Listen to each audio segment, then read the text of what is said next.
రోమా పత్రికను మనం నేర్చుకుందామని ముందుగానే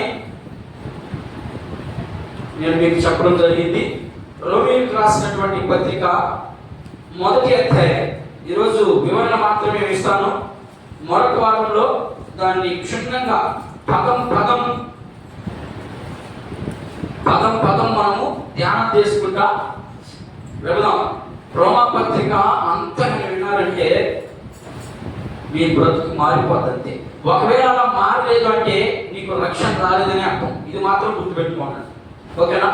రోమా పత్రిక అంతా వింటే క్షుణ్ణంగా నీ బ్రతుకు మారిపోవాలి. ఒకవేళ అలా మారలేదు అంటే నీకు ఇంకా రక్షణ రాలేదు, నువ్వు అనుభవించడం లేదు, దేవుని నీవు అనుభవించడం లేదనే దాని ఉద్దేశం. చదువుతున్నాయి మొదటి 7 వచనాలు చూద్దాం. చూడండి, 1 నుంచి 7 వచనాలు ఉన్నాయా? రోమపత్రిక మొదటి అధ్యాయము మొదటి 7 వచనాలను మనం చదువుతున్నాం. యేసుక్రీస్తు దాసులను అపోస్తలులుగా ఉండుటకు పిలువబడిన వాడును, దేవుని సువార్త నిమిత్తము ప్రత్యేకించబడిన వాడునైనా పౌలు రోమాలో ఉన్న దేవుని ప్రియులందరికీ అనగా పరిశుద్ధులుగా ఉండుటకు పిలువబడిన వారందరికీ శుభమని చెప్పి వ్రాయినది మన తండ్రి అయిన దేవుని నుండి ప్రభు అయిన యేసుక్రీస్తు నుండి కృపా సమాధానములు మీకు కలుగును గాక. దేవుడు తన కుమారుడును మన ప్రభువునైన యేసుక్రీస్తు విషయమైన ఆ సువార్త పరిశుద్ధ లేఖనములయందు తన ప్రవక్తల ద్వారా ముందుగా వాగ్దానం చేసెను. యేసుక్రీస్తు శరీరమును బట్టి దావీదు సంతానముగాను మృతులలో నుండి పునరుద్ధానుడైనందున పరిశుద్ధమైన ఆత్మను బట్టి దేవుని కుమారునిగాను ప్రభావముతో నిరూపింపబడిన ఈయన నామము నిమిత్తము సమస్త జనులు విశ్వాసమునకు విధేయులగునట్లు ఈయన ద్వారా మేము కృపను అపోస్తలత్వమును పొందితిమి. మీరును వారిలో ఉన్నవారై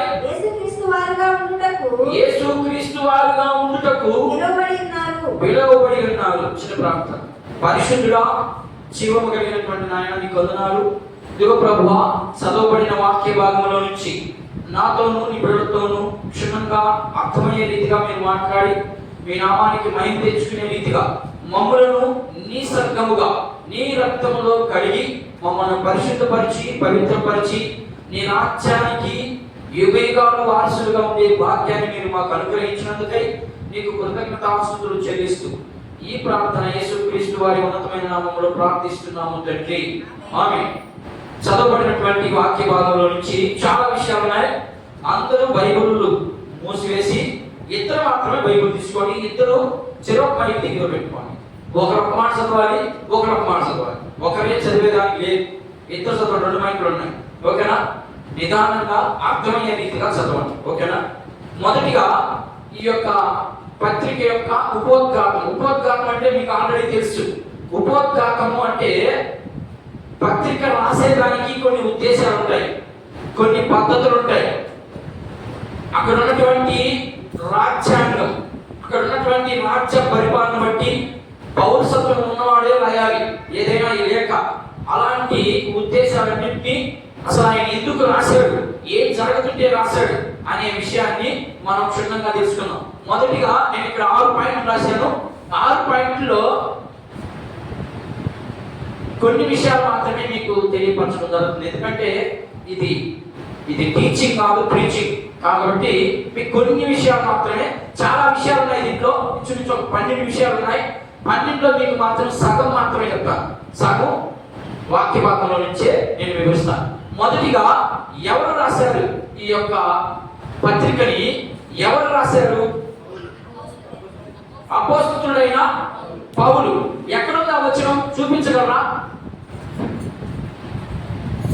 ఎక్కడుంది ఈ వచనం? చూపించగలరా? అపోస్తలుడైన పౌలు. Very good answer. కానీ ఎక్కడైనా చూడండి, పౌలను నేను అనే మాట కనబడతా ఉంటుంది. ఓకేనా? కానీ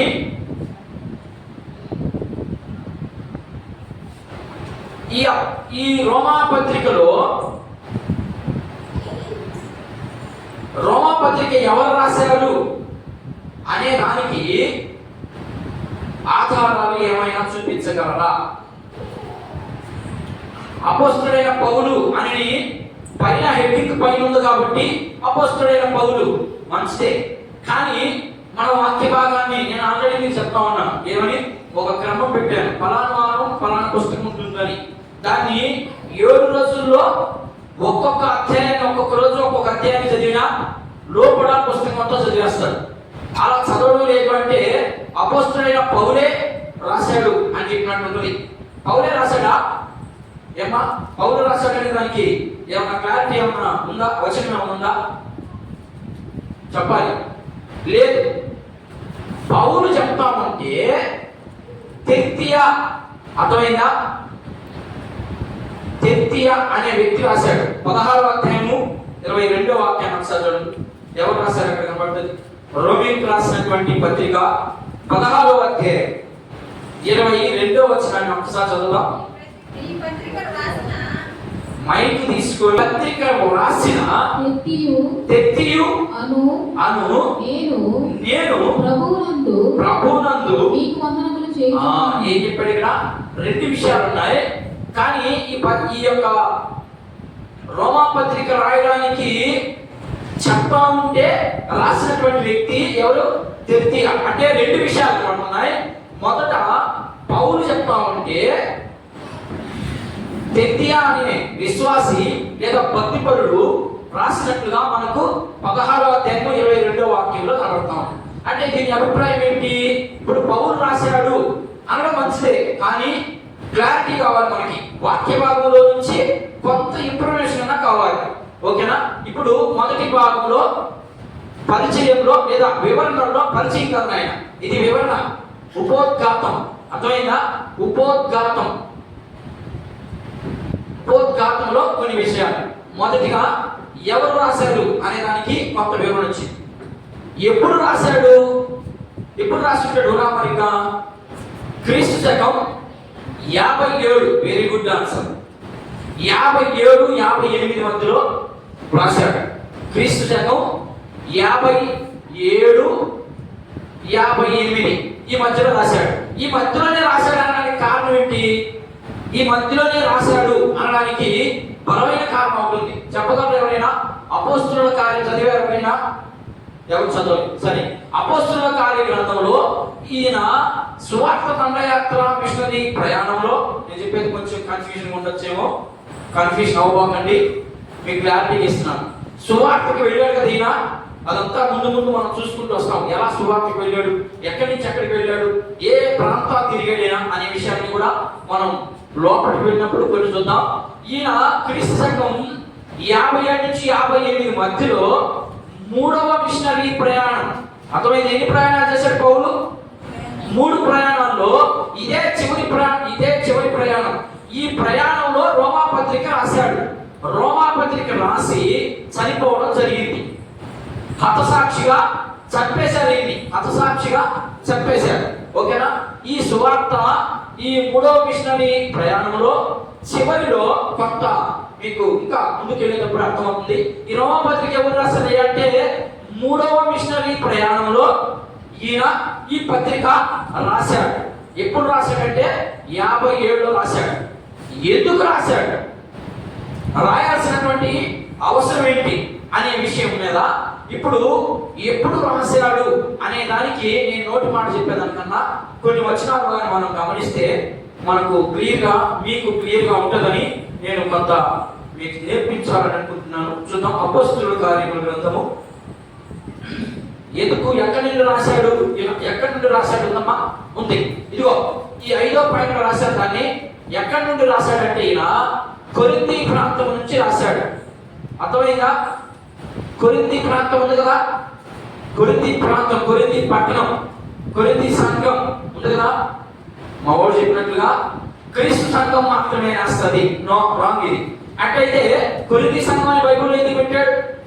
చాలా మనం నేర్చుకుందాం.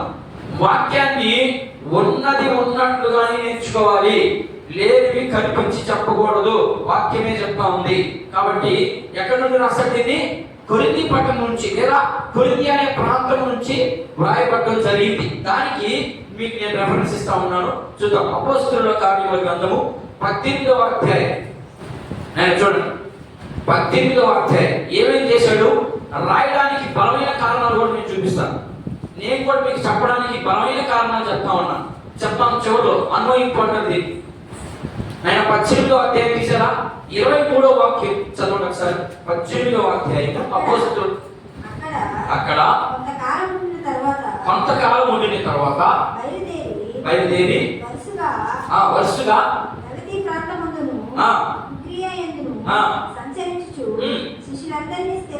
ఏం చేశాడట? ఎక్కడున్నాడు కొంతకాలనా? ఏమ్మా? కైసరియా అనే ప్రాంతంలో ఉన్నదా? నేను 21వ వచనం చూడండి, చూడండి. 22 ఉన్నాయి. 22 చూడు. తరువాత కైసరియా రేవుల దిగి యెరూషలేముకు వెళ్ళి సంఘపు వారిని నిమిషం అడిగి అంతియోకుకు వచ్చాను. అక్కడ కొంత కాలం ఉండిన తర్వాత బయలుదేరి వరుసగా గలితీ ప్రాంతమందును పుత్రియా యందును సంచరించుచు శిష్యులందరినీ స్థిరపరిచాను. అక్కడ ఏం చేశాడంటే ఆ ప్రాంతంలో నుండి వచ్చి చాలా, అంటే అంతకు ముందంతా చాలా ప్రాంతాలు, ఆసియా ఖండం అంతా చెప్పేసాడు. లోపల ఆసియా ఖండంలో ఇది చివరి భాగం. ఈ చివరి భాగంలోకి వచ్చి సువార్త చెప్తూ ఎక్కడికి వచ్చాడు? ఇప్పుడు బుగ్రియా అనే ప్రాంతానికి వచ్చి కొంతకాలం ఉన్నాడు. అక్కడ గలతీ బుగ్రియా అనే ప్రాంతంలో కొంతకాలం ఉండి, ఆ కొంతకాలంలో చాలా ప్రాంతాలు సువార్త చేసి, ఆ సువార్త జరిగిన సమయాలలో ఈయన కొరింథీ, మీరు దానంతా మీకు అర్థం కావాలి అంటే ఇప్పుడు ఎక్కడి నుంచి చదివారమ్మా? 18వ అధ్యాయము 23 నుండి 21వ అధ్యాయం 14వ వచనం దాకా కానీ మీరు చదివినట్లయితే ఆయన 3వ మిషనరీ ప్రయాణంలో ఎన్ని ప్రాంతాలు తిరిగాడు అనేది మనకు అర్థమవుతుంది. నేను మీకు ముఖ్యమైనటువంటి ఒక మాట చెప్పి నేను ముందుకు వెళ్తాను. చూద్దాం. చూడండి 21వ వచనం చూడండి. 21వ అధ్యాయము 14వ వాక్యాన్ని ఒకసారి చదువుదాం.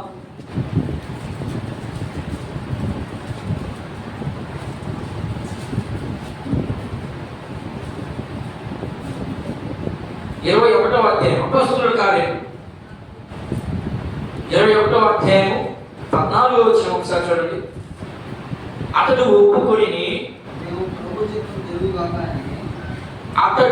ఒప్పుకొనని నందున మేము ప్రభు చిత్తమును జరుగును కాక అని ఊరకుంటిమి. ఆ దినములైన తరువాత మాకు కావాల్సిన సామాగ్రిని తీసుకుని యెరూషలేముకు ఎక్కిపోతిమి. మీకు ఏమేమి చేస్తున్నాడనే వివరణ మాత్రమే ఇస్తున్నాను. ఎక్కడెక్కడ ఉన్నాడు ఇలా? గలతీ ప్రాంతము, తర్వాత బుగ్రియా, కొరింథీ, ఇట్లా చూసుకుంటా వచ్చి ఇంకొకసారి రోమపత్రిక 15వ అధ్యాయం ఒకసారి ఇంకొక కొన్ని మాట చూద్దాం. బలము చేతనే, మహత్కార్యముల బలము చేతను, పరిశుద్ధాత్మ బలము చేతను క్రీస్తు నా ద్వారా జయించిన వాటిని చేయగాని అది దేనిని గురించి మాట్లాడ తెగింపదు. చాలు. ఇక్కడ ఒక విషయం చెప్తాను. ఏం చెప్తున్నాడు? క్రీస్తు గురించే నేను చెప్తాను కానీ ఆయన చరిత్రంతా మీకు తెలియాలి. ఇదంతా నేను చెప్తాను. ఇప్పుడు మీకు కొన్ని వచనాలు చూపిస్తున్నాను. అపోస్తలుడైన పౌలు ఎలాంటి వాడు, ఏమేమి పని చేస్తున్నాడు, ఆయన ఉత్తరం రాస్తే అవతరులు స్వీకరిస్తారా అనే విషయాన్ని కోసం మీకు కొన్ని విషయాలు చెప్తాను. ఇంకొక మాట చూడండి. 20వ అధ్యాయం చూడండి. అపోస్తలుల కార్యముల గ్రంథం 20వ అధ్యాయం ఇప్పుడు మీకు దొరుకుతుంది. ఆయన ఏ ప్రాంతంలో ఉన్నాడు, ఎన్ని సంవత్సరాలు ఉన్నాడు అక్కడ దొరుకుతుంది. 20వ అధ్యాయం ఈసారి 3వ వచనం చూడండి. అపోస్తలుల కార్యముల గ్రంథము.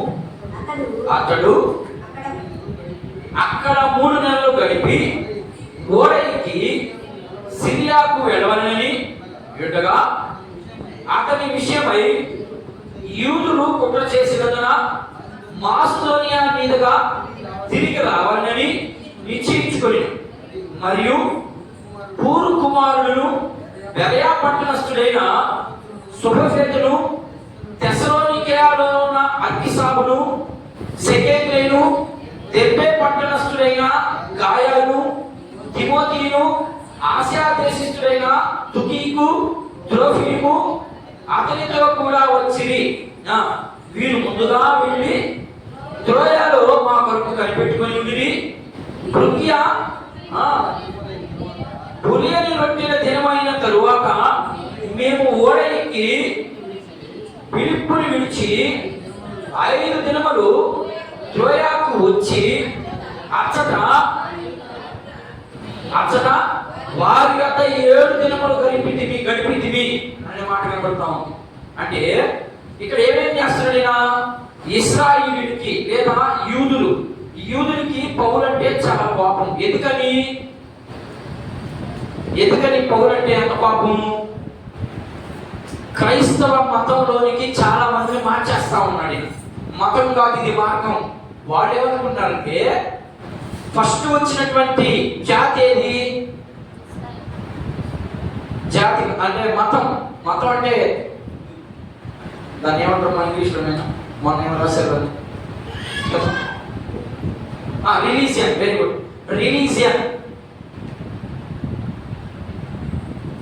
రిలీజియన్ అంటే మతం, అంతే కమ్మా, అంతే. యూదా మతం నుండి యూదా మతంలో ఉన్నారు వీళ్ళు. యూదా మతంలో ఏమేమి ఉంటాయి అమ్మా? కొన్ని విషయాలు మాత్రం చెప్తాను. బలులు ఉంటాయి,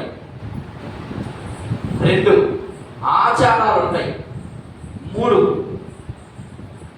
ఏముంటాయి? వాళ్ళ స్వభావం, వాళ్ళ నైతిక ధర్మం అంటే వాళ్ళకి ఒక్కొక్క స్వభావం ఉంటుంది కదా, ఇవన్నీ ఉంటాయి. ఉన్నప్పుడు పౌలు దేనికి సంబంధించినటువంటి వ్యక్తి?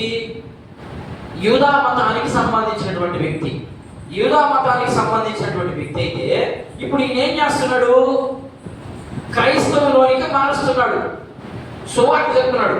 అసలు సువార్త అనే పదం ఎక్కడ మొదలైంది? అసలు సువార్త అంటే అర్థం ఏంటి? సువార్త అంటే మంచి వార్త. ఏంటి మంచి వార్త అమ్మా?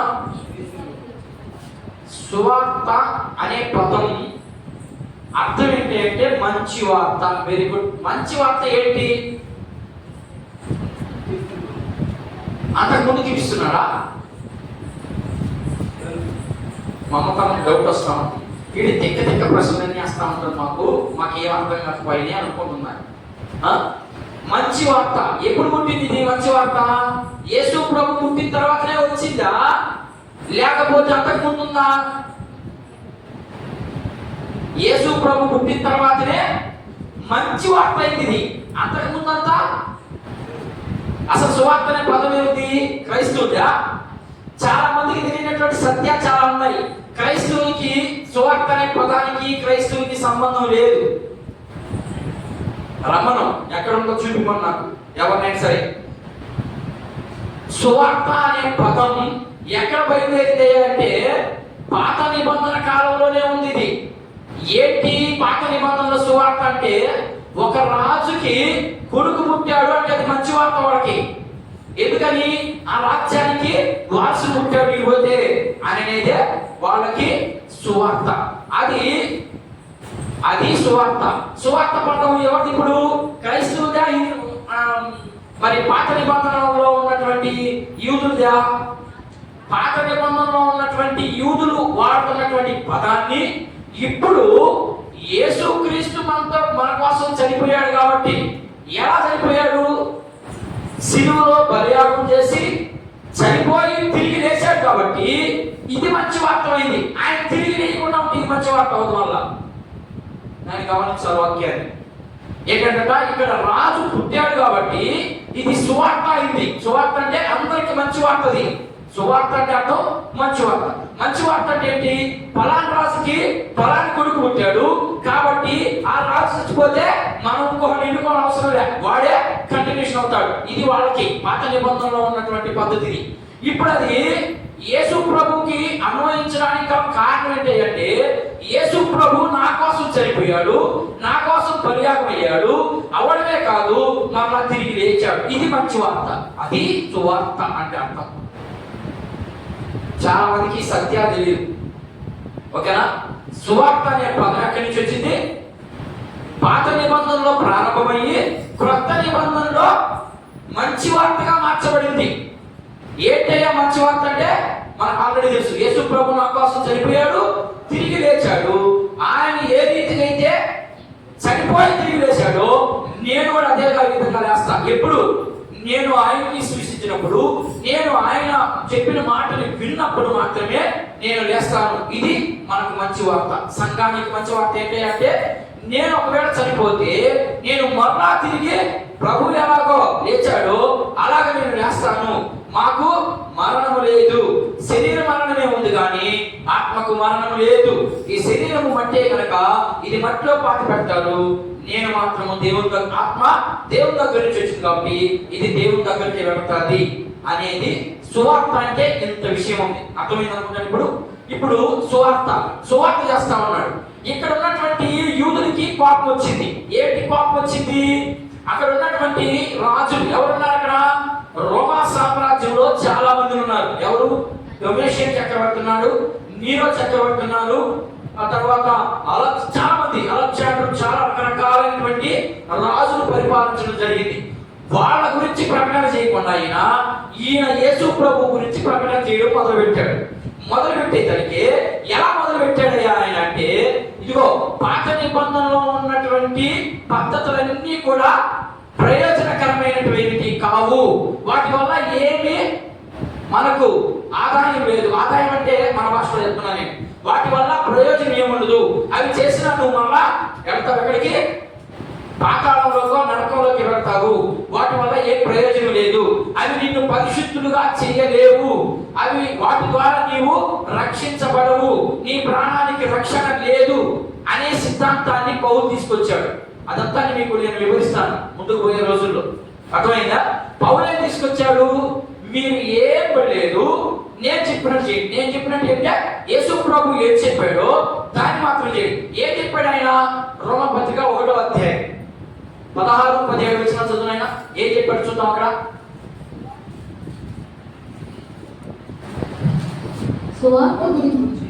సువార్తల గురించి నేను సిగ్గుపడేవాడిని కాదు. ఆయన ఇక్కడ ఒక మాట, సువార్తల గురించి నేను సిగ్గుపడను అంటున్నాడంటే ఎంత అవమానపరుచుంటాడో ఒకసారి ఆలోచించండి. ఆ మాట రాస్తా ఉన్నాడు అంటే పౌలుని ఎంత నీచంగా హింసించుంటాడు చూడండి, ఎంత నీచంగా చూస్తుంటాడు చూడండి. ఎవరు? మత ఛాందస్వాదులు. ఈరోజు కూడా అలాంటి వాళ్ళు చాలా మంది ఉన్నారు. ఓకేనా? వీళ్ళకి మతం ముఖ్యం కానీ రక్షణ అవసరం లేదు. అర్థమైందా? వీళ్ళకి మతమే ముఖ్యం. అలాంటి మతస్థులు యూదా మతంలో నుంచి వచ్చినటువంటి పౌలుని ఎంత అవమానపరిచిందో ఒక్కసారి ఊహించండి. మీకు వచ్చిందా అలాంటి అవమానం? మనం ఈ రోజు ఈ రీతిగా కూర్చొని బైబిల్ని క్షుణ్ణంగా చదువుకుంటున్నామంటే దాని వెనక ఎంత పరిణామాలు జరిగాయో మనకు అర్థం కావాలి. అర్థం కావడానికి ఇంత విపులంగా నేను చెప్తున్నాను. సంఘం వస్తుంది, పోతుంది, వస్తుంది, కూర్చుంటున్నారు, వింటున్నారు, వెళ్ళిపోతున్నారు. కాదు. ఆయన చెప్పినటువంటి పనులు చాలా ఉన్నాయి, ఆయన చెప్పినటువంటి సిద్ధాంతం చాలా ఉంది. అలాంటి సిద్ధాంతాలతో నేను నడుస్తున్నానా? ఒకవేళ నడవకపోతే నడిచడానికి సిద్ధపడడం అంతే. మనం చేయాల్సింది సిద్ధపడడమే. నువ్వు ఒక్కడిగేస్తే ప్రభు నీ కోసం 99 అడుగులు వేస్తాడు. నువ్వు ఒక్కడు కూడా ఇకపోతే ప్రభు 99 అడుగులు అక్కడనే పెట్టుకుంటాడు ఆయన. అర్థమైందా? ఇప్పుడు ఏం ప్రకటిస్తున్నామా చూద్దాం. ఆయన నేను సువార్త నిమిత్తము నేను ఎంత మాత్రము సిగ్గుపడేవాడిని కాదు, కానీ ఏదైనా నమ్మిన ప్రతి వానికి మొదట యూదునికి చూడండి. ఆయన 3 మాటలు మాట్లాడి మీరు అందరూ చదువుకోకండి, కలగలగా అయిపోతుంది. ఏం అర్థం కాదు, ఒక్కరే చదవండి మైకి తీసుకొని. మొదట ఎవరికి చెప్పాడు? యూదులకి ఏంటి మొదట యూదులకి ఎందుకు చెప్పాలా? యేసుక్రీస్తు ప్రభు వచ్చింది ఎవరి కోసం? నా కోసం అని చెప్పుకుంటున్నారే. మరి ఇక్కడ పౌలు ఏం చెప్తున్నాడు? ఇక్కడ ఆయన జాగ్రత్తగా వినండి. ఇక్కడ మీ అందరూ ఏమనుకుంటున్నారు? యేసు ప్రభు నా కోసం వచ్చాడు, మీకోసం వచ్చాడా? ఈ మాటను బట్టి ఎవరి కోసం వచ్చాడు? నశించిపోయినటువంటి ఇశ్రాయేలు కోసమే వచ్చాడు, కానీ నీ కోసం రాలేదు. వాళ్ళు ధృవీకరించారు కాబట్టి అప్పుడు నీ కోసం వచ్చాడు, లేకపోతే నువ్వు ఎవరు ఆయన తెలియదు. అలా చేయడానికి కారణం ఏంటి? ఎఫెసీ పత్రిక మనం దాన్ని చదివితే అక్కడ ఇంకా క్షుణ్ణంగా ఉంది. జగత్పునాది వేయబడక మునిపే ప్రతి ఒక్కరిని నేను చూశాను, ప్రతి ఒక్కరిని నేను ఎరిగాను అన్నాడు. ఏంటి? మన పుట్టక జరిగితే ఆయన మన స్థితిగతులు ఎరిగినటువంటి దేవుడు. ఆయన మొదట వచ్చింది ఎవరికి? యూదుల కోసం వచ్చాడు, వాళ్ళు ధృవీకరించారు ఆయన్ని. రెండవదిగా చదువునే, మొదట యూదులకి, రెండవదిగా గ్రీసు దేశస్థులకి. అర్థమైందా? గ్రీసు దేశస్థుడు అంటే యూదులు అంటే ఎవరు? బలులు అర్పణలు అర్పించేవాళ్ళు. ఈ గ్రీసు దేశస్థులు అంటే ఎవరు? అన్య దేవతలకు మొక్కేవాళ్ళు, విగ్రహాలకి మొక్కేవాళ్ళు ఈ గ్రీకులు అంటే. ఓకేనా? ఇప్పుడు 3 చదువునే, చదువుమా. గ్రీకు దేశస్థుడికి కూడా రక్షణ కలుగజేయుటకు అది దేవుని శక్తి అయి ఉన్నది. ఎందుకైనా నీతిమంతుడు. ఈ సంగతి ఏంటంట? ఇప్పుడు యూదులకి రక్షణ లేదు, గ్రీకు దేశస్థులకి రక్షణ అనే పక్కన గురించే తెలియదు వాళ్ళకి. ఈయన ప్రకటిస్తా ఉన్నాడు ఏమని? మీరు బలులు అర్పించిన అవసరం లేదు, మీరు ఇక్కడ పోయి ఆచారాలు చేయాల్సిన ఆచారం అంటే వీళ్ళకి కూడా రక్షణ గురించి తెలియదు. ఇప్పుడు ఏం చెప్తున్నాడు? నీతిమంతుడు విశ్వాసం మూలంగా జీవిస్తాడు. అబ్బా, ఎంత మంచి మాట చూడమ్మా. నీతిమంతుడు విశ్వాసం మూలంగా జీవిస్తాడు అని అన్నాడు. అనేసరికి యూదులకు కోపం వచ్చింది. ఒరే, నువ్వు నిన్నదాకా క్రైస్తవులు ఏం చేస్తున్నాడు? ఇలా హింసిస్తున్నాడు. ఎక్కడది మాట? అపోస్తలుల కార్యం 9వ అధ్యాయం చదవండి. ఏం చేస్తున్నాడు? ఎలా ప్రకటిస్తుంటే ఆయనకి శ్రమ వచ్చుంటుందో నేను ఆ విషయాన్ని విశదీకరిస్తా ఉన్నా. అపోస్తలుల కార్యముల గ్రంథము 9వ అధ్యాయం. స్టెఫెను చంపించింది ఎవరు? పౌలే. ఏమ్మా, స్టెఫెన్ అన్నాడు కదా భక్తుడు, 7వ అధ్యాయం చదువుతాడు ఆయన. అపోస్తలుల కార్యం 7వ అధ్యాయం చదువుతాడు. ఆయన్ని చంపించింది ఎవరు? పౌలే. పౌలు. ఇప్పుడు స్టెఫెన్ ఎవరు? ఏమ్మా, యేసుక్రీస్తు శిష్యుడే కదా ఆయన. యేసుక్రీస్తు శిష్యుడే. చచ్చిపోయింది మొదటి వ్యక్తి ఈయనే. అపోస్తలులో కాదు, శిష్యుల్లో. అపోస్తలులు వేరే మళ్ళా. ఓకేనా? ఈ స్టెఫెన్ చంపించేశాడు ఎవరు? పౌలు. చంపించేసి ఆ తర్వాత ఈయన ఏం చేస్తున్నాడంటే యెరూషలేములోని సంఘమునకు గొప్ప హింస కలిగినందున అపోస్తలులు తప్ప అందరూ భక్తిగల మనుషులు స్టెఫెనును సమాధి చేసి అతన్ని గురించి బహుగా ప్రలాపించి, సౌలైతే ఇంటిటా నుంచి పురుషులను స్త్రీలను ఇచ్చుకొని పోయి చెరసాలలో వేయించి సంఘమును పాడు చేయుచుండెను. సౌలు ఇంకా ప్రభు యొక్క శిష్యులను బెదిరించుటయు. ఇందాకంటే ఏం చేస్తున్నాడు? ఇందాక ఏం చేస్తున్నాడు? ఇంటింటికి చొరబడుతున్నాడు. ఎవరిని? వీడు క్రైస్తవుడేనా? వీడు పౌలు మాట విన్నాడా? లేకపోతే స్టెఫెన్ మాట విన్నాడా? పౌలు లేదు కదా, సారీ పౌలు లేడు కదా. వీడు స్టెఫెన్ మాట విన్నాడా? లేకపోతే అపోస్తలుల బోధ విని మారేయుడు చొరబడడం, లాగడం బయటికి వాడు ఏం చేస్తున్నాడు? బంధిస్తా ఉన్నాడు. బంధించడం అంటే చాలా మంది ప్రార్థన చేసినప్పుడు యేసు నామమున నేను బంధిస్తున్నా అంటే అర్థం ఏంటి? దీన్ని 2 మాటలు ఉన్నాయి హెబ్రీ భాషలో. 2 మాటలు ఉన్నాయి. ఏంటా మాట అంటే బంధించుట అనే పదానికి కూడా అర్థం తెలియకుండా ప్రార్థన చేస్తున్నారంటే ఎంత అవివేకంలో ఒక్కసారి మీరు ఊహించండి. దీన్ని 2 పదాలు ఉన్నాయి హెబ్రీ భాషలో. హెబ్రీ భాషలో 2 పదాలు ఉన్నాయి. ఏంటి ఆ పదాలు అంటే బైండ్ అంటే కట్టివేయుట, లేకపోతే నేరము మోపుట, వాడి మీద తప్పు చేశాడు, అది నేరం. గ్రీకులో లేదా హెబ్రీలో దీనికి ఉన్న అర్థం ఏంటంటే బైండ్ అంటే బంధించుట. ఇది అక్కడ పదం. సరే, బంధించుట. ఇంకొకటి ఉంది loose. Loose bind, loose. Loose అంటే విప్పబడుట. అదేనా యేసు నామమున అక్కడ దెయ్యం బంధిస్తుట అంటే ఒంట్లో నుంచి ఆ దెయ్యం పోవడం మీకు ఇష్టం లేదా? లేదా ఒంట్లో ఉన్నటువంటి దరిద్రత పోవడం మీకు ఇష్టం లేదా? ఎందుకు అలాంటి ప్రార్థన చేయడం? తెలుసుకోకపోతే, తెలియకపోతే గమ్ముగా ఒక మూల కూర్చోడమే. తెలిస్తేనే ఆ పదం గురించి వెనకేంటి, ముందేంటి, ఎందుకు వాడబడింది, సందర్భం ఏంటి, ఇవన్నీ చూసుకొని మనం ప్రార్థన చేయాలి.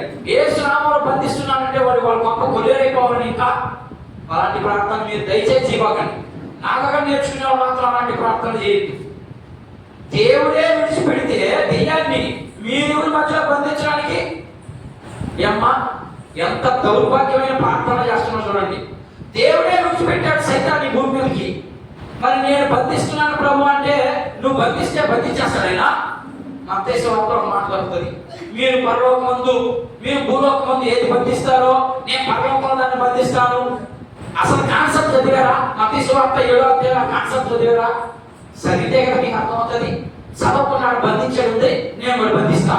ఎవరు నువ్వు అసలు? నీకు బంధించేదానికి ప్రభు రైట్స్ నీకు ఇవ్వలేదు. ఓకేనా? సరే, నేను అక్కడికి వెళ్ళను, ఆ రోజు చెప్తాను, అక్కడికి వెళ్ళినప్పుడు చెప్తాను దాని గురించి. ఇది లూజ్ అంటే ఇప్పుట, బైండ్ అంటే బంధించుట. బంధించుట అంటే కట్టివేయట. అది ఇక్కడ సందర్భం. సరే, ఇక్కడికి నేను వెళ్ళను. ఇప్పుడు ఈయన ఏం చేస్తున్నాడు? నీతిమంతుడు విశ్వాసం మూలంగా జీవించడనే పదం వచ్చింది. ఇప్పుడు యూదా మతం ఏం చేయాలా? బలులు చేయాలా? బలులు చేయాలంటే డబ్బులు కావాలి, తర్వాత ఆచారాలు చేయాలి. ఓకేనా?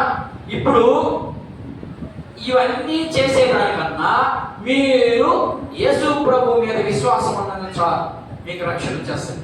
మీరు డబ్బులు పెట్టబడ్డా, మీరు ఇంకొకటి పెట్టబడ్డదని చెప్పడమే పౌలు చేసినటువంటి సువార్త. ఈ సువార్త చేసేటప్పుడు అక్కడ ఉన్నటువంటి యూదులకి కోపం వచ్చింది. కోపం వచ్చి ఈ యూదులు 2 బ్యాచ్లుగా చేయలేదు.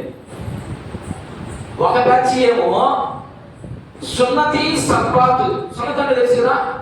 సున్నతి అంటే తెలుసు కదమ్మా? తెలీదా? సున్నతి అంటే తెలుసు. సున్నతి చేయించుకోవాలి మొదట. ఎప్పుడు చేస్తారు దీన్ని?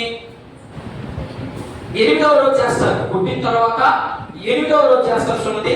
సున్నతి తర్వాత సబ్బాతును ఆచరించాలి. 8వ రోజు సున్నతి చేయించుకొని మరలా సబ్బాతు దినం ఎప్పుడు? శనివారం. శనివారం రోజున దేవుని మందిరానికి పోయి దాన్ని ఆచరించాలి. కానీ ఇది ఇక్కడ జరుగుతున్నటువంటి పద్ధతి. ఇక్కడ ఈ 2 బ్యాచీల్లో యూదులలో నుంచి వచ్చినటువంటి క్రైస్తవులు, ఆయన ఇక్కడ జాగ్రత్తగా మీరు ఒకవేళ తప్పుగా అర్థం చేసుకుంటారే. ఇక్కడ యూదుల్లో నుంచి కొంతమంది వచ్చారు కదా, యేసు ప్రభువు నమ్మడానికి మొదటి వచ్చినటువంటి బ్యాచ్ ఎక్కడి నుంచి వచ్చింది? అన్నిలో నుంచి వచ్చారా? ఆయన అన్నిలో నుంచి వచ్చారా? క్రైస్తవుల్లో నుంచి వచ్చారా? చెప్పాలి నాకు. మీకు అంతా తెలుసు, మౌనం పడవాకండి. ఏమా? యేసు ప్రభువును నమ్ముకోవడానికి ముందు వచ్చినటువంటి గుంపు యూదుల్లో నుంచే. యూదుల్లో నుంచి వచ్చారు. ఎందుకని? యూదా మతంలోనే యేసు ప్రభు వచ్చింది. ఓకేనా? యూదా వంశంలో నుంచి వచ్చాడు కాబట్టి యేసు ప్రభుని వీళ్ళు 2 తెగలుగా ఉన్నారు. ఒకరేమో అన్ని చేయాలంటారు, మనలాగా, నీలాగా, నాలాగా, మీలాగా అన్ని చేద్దాం. నేను చేయను, నేను ఒక్కటి కూడా చేయను. ఆచారాలతో కూడింది ఏం చేయండి, మీరు అన్ని చేస్తారు. ఇది ఒక గుంపు. ఈ గుంపు ఏం చేస్తుంది? ఈ యొక్క మతాన్ని పోగొట్టకూడదు. ఏ మతాన్ని? యూదా మతాన్ని అంతమైపోకూడదు. అది 2వ గుంపు ఏం చేయకూడదు. ఏం చేయాలా? విశ్వాసంగా ఉంటే మాత్రం చాలు, అంతే, ఇంకేముందు. ఈ విశ్వాసము ఎలా ఉండాలా? విశ్వాసం ఒక్కటే ఉంటే సరిపోద్దా? సరిపోదు. దీంతో పాటు క్రియలు కూడా ఉండాలి. క్రియలు లేకుండా ఉంటే వీళ్ళలాగైపోతాం. యాకోబు పత్రిక 5వ అధ్యాయం 2వ అధ్యాయం చూడండి. చూడండి ఒక మాట. యాకోబు పత్రిక 2వ అధ్యాయం. నీకు నేను ప్రతిదీ రెఫరెన్స్ చూపిస్తా ఉన్నాను. యాకోబు పత్రిక 2వ అధ్యాయం చూడండి, అక్కడ ఉంటుంది ఒక మాట.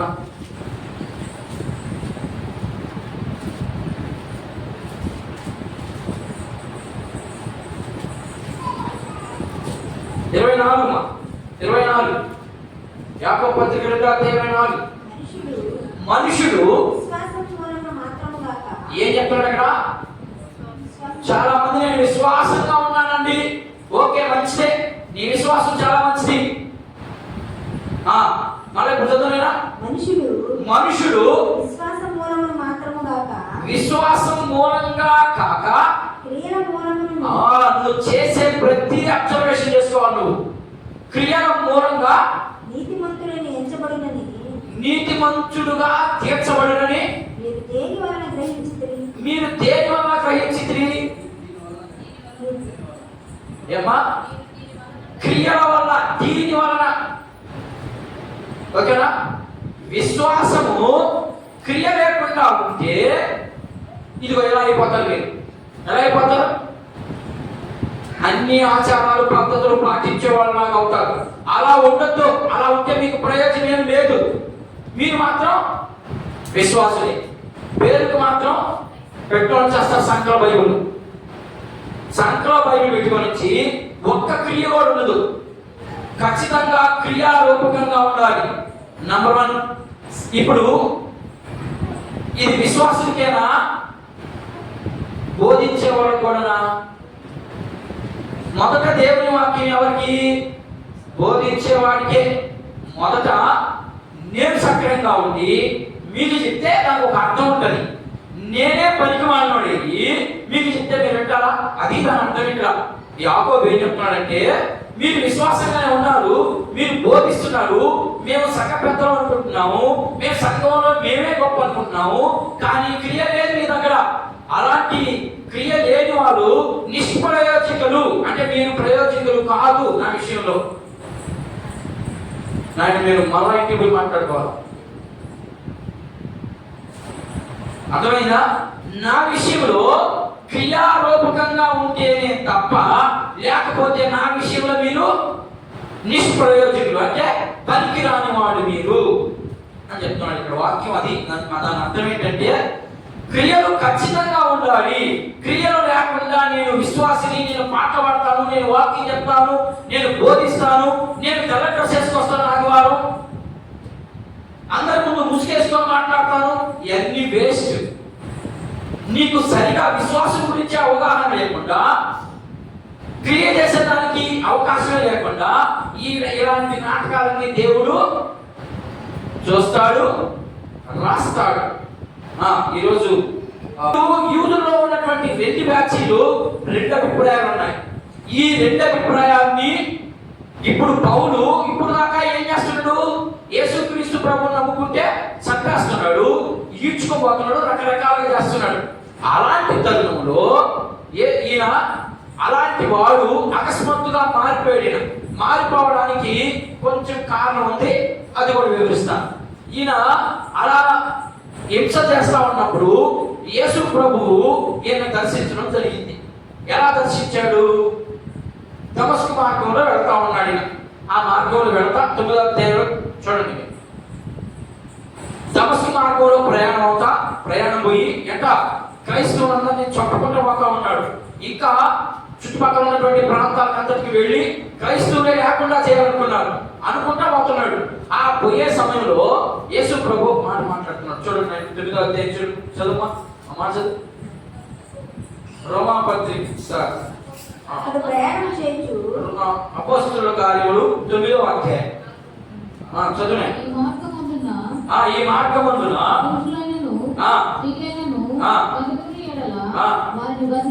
వారిని బంధించి తీసుకుని వచ్చుటకు దమస్కులోని సమాజముల వారిని పత్రికలు ఇమ్మని అడిగాను. అతడు ప్రయాణం చేయించు దమస్కు దగ్గరకు వచ్చినప్పుడు అకస్మాత్తుగా ఆకాశం నుండి ఒక వెలుగు అతని చుట్టూ ప్రకాశించెను. ఎవరు ప్రకాశించారమ్మా? వెలుగు మాత్రమే ప్రకాశించబడింది. ఓకేనా? పాయింట్ వేస్తాను ఇక్కడ నేను. అప్పుడు అతడు నేల మీద పడి సౌలా సౌలా ఆగదా ఏం డౌట్ వచ్చింది మీకు ఇక్కడ? ఏమ్మా ఏం డౌట్ రాలేదా? ఆగాలి ఇక్కడ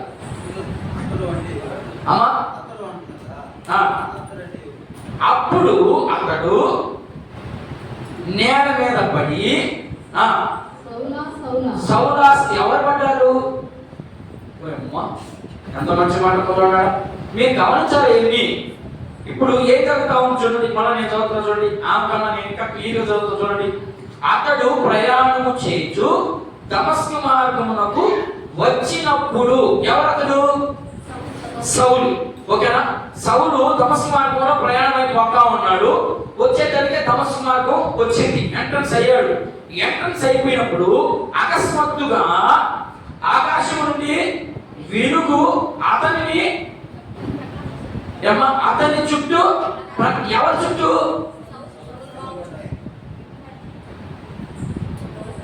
ఎవరి చుట్టూ ప్రకటిస్తుందమ్మా? సౌలు చుట్టూ ప్రకాశించిందా? మీరు కాన్సెప్ట్ అర్థం. అది అక్కడ చదువుతున్నారు బైబిల్. మీరు చదివేవాడు అక్కడే చదువుతున్నారమ్మా.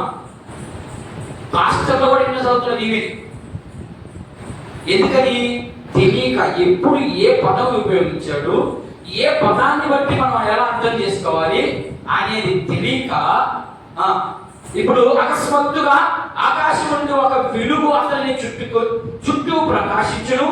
అప్పుడు అతడు నేల మీద పడి సౌలా సౌలా అంటే ఇప్పుడు ఎవరు పడ్డారు? పౌలు పడ్డాడా? యేసు ప్రభు పడ్డాడా?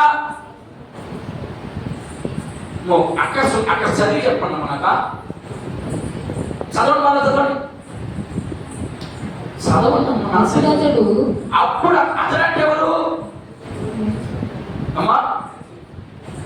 అప్పుడు అతడు నేల మీద పడి, ఎవడు అతడు?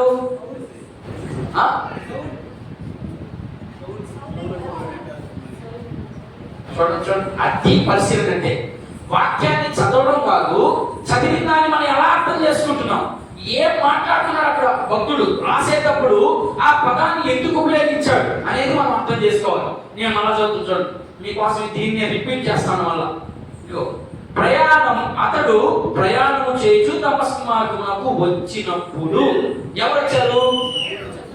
పౌలు వచ్చాడు. ప్రయాణం అయ్యి వస్తా ఉన్నాడు. అకస్మాత్తుగా ఆకాశం నుండి వెలుగు అతనిని చుట్టుకును. ఎవరు చుట్టుకుంది? ఇప్పుడు సౌలునే చుట్టుకుంది. ఇది పాయింట్. సౌలునే చుట్టుకుంది. అప్పుడు అతడు నేల మీద పడి, అంతే. అక్కడ చూడండి, అక్కడ గీత పెట్టాడు. ఎలా పెట్టాడు? గీత ఉంది అంటే గ్యాప్ చాలా జరిగిందని అర్థం అక్కడ. ఓకేనా? అప్పుడు అతడు నేల మీద పడ్డాడు. నేల మీద పడేది అక్కడ రాయలేదు, ఆయనే పౌలే పడ్డాడు అక్కడ రాస్తుంది. కానీ ఏమపడింది? అతడు నేల మీద పడి, అంతే. అప్పుడు అతడు నేల మీద పడి, వెంటనే కంటిన్యూషన్ పదం ఏం చదువుతున్నాం మనము? సౌలా సౌలా అంటే యేసు ప్రభు కింద పడి ఇప్పుడు సౌలు అడిగినట్టుంది ఈ పదానికి అర్థం. అది కాదు. అది దాని అర్థం ఏంటి? అక్కడ గీత పెట్టాడు. గీత అంటే మధ్యలో ఇంకొంత ఉంది అని అర్థం. దాని అర్థం ఆ మధ్యలో ఎందుకు విడిచిపెట్టాడు అంటే, అన్ని రాస్తే ఈ బైబుల్ ప్రపంచం అంత లావు అవుతుందంట. అందుకనే ట్రైనింగ్లు, థియరీ, చరిత్ర ఇవన్నీ తెలుసుకోవాల్సిన అవసరం చాలా ఉంది. ఆడ గీతని పెట్టాడంటే ఈ మధ్యలో పెద్ద అగాధం ఉంటుంది ఆయన, దాన్ని నువ్వు బైబిల్ ట్రైనింగ్ పోయి నేర్చుకో, అది దాని అర్థం. ఇప్పుడు నేల మీద పడ్డది ఎవరు? సౌలు. లిటరల్ గా చూస్తే ఎవరు పడ్డారు? అక్షరాలుగా చూస్తే ఎవరు పడ్డారు? యేసు ప్రభు కింద పడ్డట్టుంది ఇక్కడ. ఓకేనా? అందుకని మీరు జాగ్రత్తగా ఉన్నారు. అప్పుడు అతడు నేల మీద పడి, సౌలా సౌలా నన్ను ఏ హింసించుచున్నావు? తనతో ఒక స్వరం పలుకుట విని. ఏమ్మా, యేసు ప్రభు హింసించడా? ఆయన యొక్క బిడ్డలని, పరిశుద్ధాత్మను పొందుకున్నటువంటి వారిని హింసిస్తా ఉన్నాడు. అర్థమైందా? అందుకని ఆయన మాట మాట్లాడు. ఇది చెప్తున్నాడు. ఇదిగో, మీరు ఇప్పుడు యూతులు అడిగారు, ఎలా చెప్పగలరు? నిన్నటి దాకా నువ్వు మా పత్రంలో ఉండి, మా వాడిగా ఉండి, ఇప్పుడు అవతల వాడిగా వెళ్ళిపోయి నువ్వు ఎలా చెప్తున్నావు అంటే, ఇదిగో సాక్షి చెప్తున్నాడు. నేను దమస్కు మార్గంలో వెళ్ళేటప్పుడు దేవుడే స్వయంగా నన్ను పలకరించాడు. పలకరించి నేను నేల మీద పడ్డాను. నాకు కళ్ళే కనపడలా 3 రోజులు కళ్ళు కనపడలేదు. అప్పుడు ఈయన ఎక్కడికి వెళ్ళాడు? మనం చూసే మనం 14వ ఏమన్నా గుర్తురాదా? నేను 14 రోజుల ముందు క్రితమే నేను ఎక్కడికి వెళ్ళాను? దేవుడితో కూడా పరదేశికి వెళ్ళాను. మనం చదివాం కదా మన మాట. ఆ మాట ఉపయోగిస్తున్నాడు ఇక్కడ. నేను ఆల్రెడీ దేవుడి దగ్గర నుంచే పొందుకున్నాను నేను అసువార్త విషయం వీళ్ళకి చెప్తున్నాడు. వీళ్ళిద్దరికి సువార్త ప్రకటిస్తున్నాడు. ఏమని? మీరు ఏ పని లేదు, మీరు విశ్వాసంగా ఉంచితే చాలు. విశ్వాసము నీతిమంతుడు విశ్వాసం మూలంగా జీవిస్తాడు. దీనికి ఏం అవసరం లేదు? బలులు అవసరం లేదు, ఆచారాలు అవసరం లేదు, పద్ధతులు అవసరం లేదు, డబ్బులు ఖర్చు పెట్టాల్సిన అవసరం లేదు. ఇది తెచ్చేశాడు. ఇప్పుడు అయిపోయింది. సరే, ఎందుకు రాశాడు అనే దానికి అర్థం. అంటే ఇలాంటి స్థితిలో ఉన్నప్పుడు దానివల్ల మీకు ఏమీ ప్రయోజనం లేదు. కాబట్టి మీరు ఇప్పుడు ఏం చేయాలా? విశ్వాసంగా ఉంచండి. ఆయన మాట మీద లక్ష్యం ఉంచుకుంటే చాలు, మీరు రక్షించబడతారు అని చెప్పాడు. 3వ విషయం కూడా అయిపోయింది. ఇకపోతే 4 సంఘాన్ని ఎవరు కట్టారు? ఈ సంఘాన్ని, రోమా సంఘాన్ని, రోమా పట్టణానికి. అర్థమైందా? ఇది ఎవరు కట్టారు అంటే అపోస్తలుల బోధ విని. అంటే అపోస్తలుల బోధ అంటే ఎవరు బోధించారు? ఫస్ట్ బోధ చేసింది ఎవరు? యేసు ప్రభు చనిపోయిన తర్వాత. ఎవరమ్మా? అపోస్తలు గారు 2వ అధ్యాయం అంతా అదే కదమ్మా. ఏంటి అసలు ఇరుమోహాలు చూస్తా ఉన్నారు మీరు? 2వ అధ్యాయంలో యేసు ప్రభు ఆరోహణమై అటు పోయాడు. వీళ్ళు మేడ మీద 120 మంది ప్రార్థన చేస్తూ ఉన్నారు. వాళ్ళ నుంచి అకస్మాత్తుగా ఆ అభిషేకం వాడిని ఆవరించింది. ఆవరించిన తర్వాత ఇక్కడ ప్రారంభించాడు. అర్థమైందా? వాళ్ళు యెరూషలేములోనే ఉన్నారు వాళ్ళు. కానీ దేవుని ఉద్దేశం ఏంటి? ప్రపంచం అంతా నలుమూలలా పోవాలని అర్థం. వీళ్ళు మాత్రము యేసు ప్రభు చచ్చిపోతామని ఈ యెరూషలేములో కూర్చొని ప్రార్థన చేస్తూ ఉంటారు. అందుకని ఇప్పుడు దేవుడు ఏం చేశాడు? వీళ్ళు ఇలా ఉంటే నా సువార్త ఎప్పుడు ప్రకటిస్తుందని చెప్పి వచ్చి పరిశుద్ధాత్మ అభిషేకం కమ్ముకుంటుండగానే ఇద్దరు ఒక్కొక్క భాష మాట్లాడడం మొదలు పెట్టారు. రీఖాబా మాట్లాడుతున్నారు కదా, ఆ భాష వేరే. నేను భాషను ఎగతా చేయలేదు, భాషలు ఉన్నాయి. ఈ భాష వేరు, ఆ భాష వేరు. ఓకేనా? ఈ భాష ఏంటంటే ఒక్కొక్కరిని ఇద్దరిద్దరిని ఒక్కొక్క ప్రాంతానికి పంపించేదానికి ఏడు చెదరగొట్టాడు దేవుడు. చెదరగొట్టి ఒక్కొక్క ప్రాంతానికి యోధియా సమరయ ప్రాంతాల్లోకి పంపించాడు. అది ఇక్కడ జరిగిన సంగతి. ఓకేనా? అప్పుడు 2వ అధ్యాయంలో ప్రారంభంలోనే పేతురు ప్రసంగం చేశాడు. ఆ ప్రసంగం విని కొంతమంది విశ్వాసులు ఈ రోమా ప్రాంతానికి వెళ్ళి ఇక్కడ సంఘం కట్టారనేదే ఒక ఉద్దేశం. దానికి క్లారిటీ లేదు. ఎవరు కట్టారనే దానికి క్లారిటీ మాత్రం లేదు. ఉద్దేశం, బైబిల్ పండితుల యొక్క ఉద్దేశం ఏంటంటే అపోస్తలుడైన పేతురు ప్రసంగం చేసినప్పుడు విని పోయి అక్కడ సంఘం కట్టుంటారు అనేదే ఒక ఉద్దేశం. అయిపోయింది. ఎక్కడి నుండి రాశాడు అనే దానికి మనకు అర్థమైంది. కొరింథీ ప్రాంతం నుంచి రాశాడు. ఇప్పుడు కొంత లాస్ట్ చివరి భాగం. ఈ చివరి భాగంలో రోమా పట్టణం గురించి మనం కొంత అర్థం చేసుకున్నాం. రోమా ప్రాంతం ఏంటి, అసలు అక్కడ ఏమి జరుగుతా ఉంది అనేది కొంత మనం అర్థం చేసుకున్నాం. ఈ రోమా సామ్రాజ్యానికి రోమ్ అనే పట్టణం వాళ్ళకి ఇప్పుడు మనం రాజధాని ఎక్కడ? మనకు రాజధాని ఎక్కడమ్మా? మనకు రాజధాని ఎక్కడ? మనకు రాజధాని అమరావతి చేసుకున్నాం. లేదులే ప్రస్తుతానికి ఇప్పుడు అమరావతి ఎక్కడ అన్నమాట. అట్లాగే రోమా ప్రాంతానికి లేదా రోమా పట్టణానికి రోమ్ అనే ప్రాంతాన్ని క్యాపిటల్గా పెట్టుకొని అక్కడి నుంచి పరిపాలన జరిగిస్తూ ఉన్నారు. ఆ పరిపాలన జరిగించేటప్పుడు ఇది క్రీస్తు పూర్వము అయినా ఇది ఎప్పుడు ప్రారంభమైంది? రోమా పట్టణం అంటే రోమా అనే ప్రాంతం ఎప్పటి నుంచి ఉంది అంటే క్రీస్తు పూర్వము 756.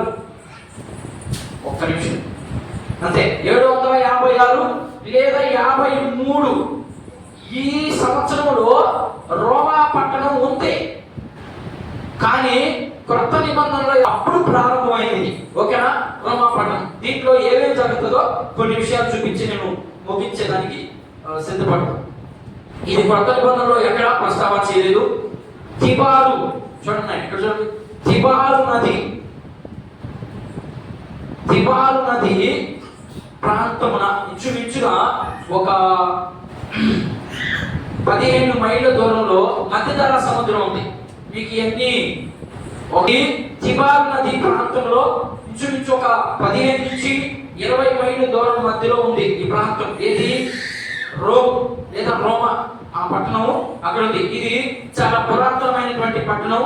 దీంట్లో అందమైనటువంటి బిల్డింగ్స్, చాలా అందంగా కట్టారు బిల్డింగులు. ఆ బిల్డింగుల్లో ఆ యొక్క ప్రాంతానికి చుట్టూ 7 కొండలు ఉంటాయి. 7 కొండలు అంటే ఇక్కడికో పక్కండి మీరు మళ్ళా ఏమమ్మా 7 కొండలు. ఇది రోమా పట్టణానికి చుట్టూ 7 కొండలు ఉంటాయి. అందుకని ఇది అంత అందమైన ప్రదేశం. ఈ అందమైన ప్రదేశానికి రోమా పట్టణం అని పేరు పెట్టడం జరిగింది. ఇదంతా కూడా ఈ 7 కొండలు ఉంటాయి చుట్టుపక్కల. ఇది ఆచారాలకి పుట్టినిల్లు. ఏంటి? చచ్చినోడే మళ్ళా తిరిగి లేచి వస్తాడు, దెయ్యాలు అవుతారు, భూతాలు అవుతారు, మనం ఆచారాలు చేయాలి, పద్ధతులు చేయాలి అనే విషయాన్ని పుట్టింది ఈ ప్రాంతంలోనే. ఎందుకంటే అక్కడ ఫిలాసఫీలు ఎక్కువగా ఉన్నందువలన, జ్ఞానవాదులు ఎక్కువగా ఉన్నందువలన అలాంటి ఉద్దేశాలతో వాళ్ళకి అక్కడ ఉన్నాయి. ఇది రోమా పట్టణంలోని యొక్క ఉద్దేశాలు. అయితే దీంట్లో మరి పౌలు గారు ఉదాహరణలన్నీ కూడా పాత నిబంధనల నుంచే తీసుకొని రాశాడు. పొలమని యేసు ప్రభు చాలా ఉదాహరణలు చెప్పాడు. అలాంటి ఉదాహరణలు తీసుకోకుండా ఆయన ఉదాహరణ తీసుకున్నప్పుడు పాత నిబంధనలో భక్తులు, ఎందుకని ఈ యూదులంతా పాత నిబంధనలకు సంబంధించినటువంటి మనుషులు, క్రొత్త నిబంధనల గురించి వాళ్ళకి చెప్తే వాళ్ళకి అర్థం కాదని పాత నిబంధనలో నుంచి ఒక మాట తీసుకొని దాన్ని ఉదాహరించి క్రొత్త నిబంధనలో సువార్త ప్రకటించడం జరిగింది. ఇది టోటల్ గా వివరణ. నీరో చక్రవర్తి కాలంలో హతసాక్షిగా చంపబడ్డాడు. ఇంతటితో వివరణ క్లోజ్. ఇంతటితో నేను మీకు బైబిల్ 16 అధ్యాయాన్ని నేను 3 భాగాలు చేయడం జరిగింది. చూద్దాం. నేను 16 అధ్యాయాన్ని నేను 3 భాగాలు చేయడం జరిగింది. ఈ 3 భాగాన్ని మీరు జాగ్రత్తగా ఈ యొక్క పుస్తకాన్ని జాగ్రత్తగా అబ్జర్వేషన్ చేయాలి. నేను మొదటి నుంచే చెప్తున్నాను. ఈ పత్రిక రోమా పత్రిక అయిపోయేసరికి చాలా మంది మనసులు మారిపోతాయి.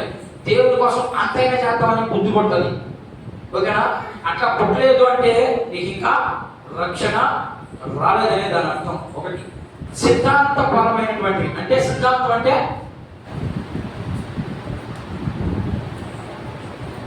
సిద్ధాంతం 1 నుంచి 8 అధ్యాయాలు సిద్ధాంతపరమైన, అంటే దేవుడు చెప్పింది చెప్పినట్టు చేయాలంతే, ఇక దాంట్లో ఏం మార్పు లేదు.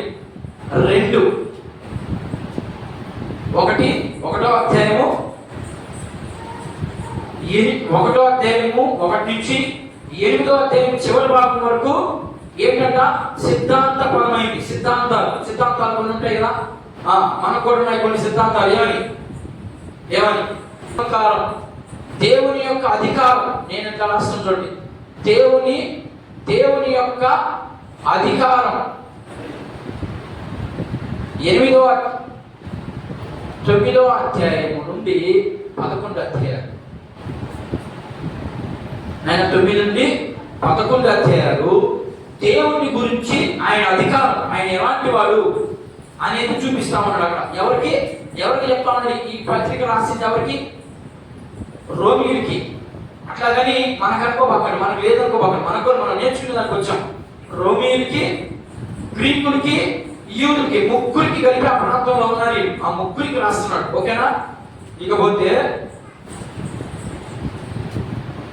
3వది మానవుని యొక్క ప్రవర్తన.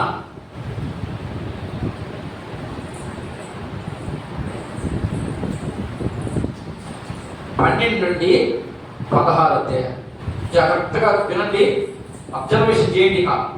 అందులో నేను ఒక్క భాగాన్ని మీ ఊరికే రుచి చూపించి ముగించేస్తాను. ఓకేనా? ఏమేమి జరిగిందమ్మా? ఏమని చెప్పాను నేను మొదట? 3 భాగాలు చేయబడ్డది. 1వ అధ్యాయం నుండి 8వ అధ్యాయం వరకు సిద్ధాంతం, 2 9వ అధ్యాయం నుంచి 11వ అధ్యాయం వరకు దేవుని యొక్క సార్వభౌమ అధికారం. ఇది సంఘానికి సంబంధించినటువంటి మాటలు కావు.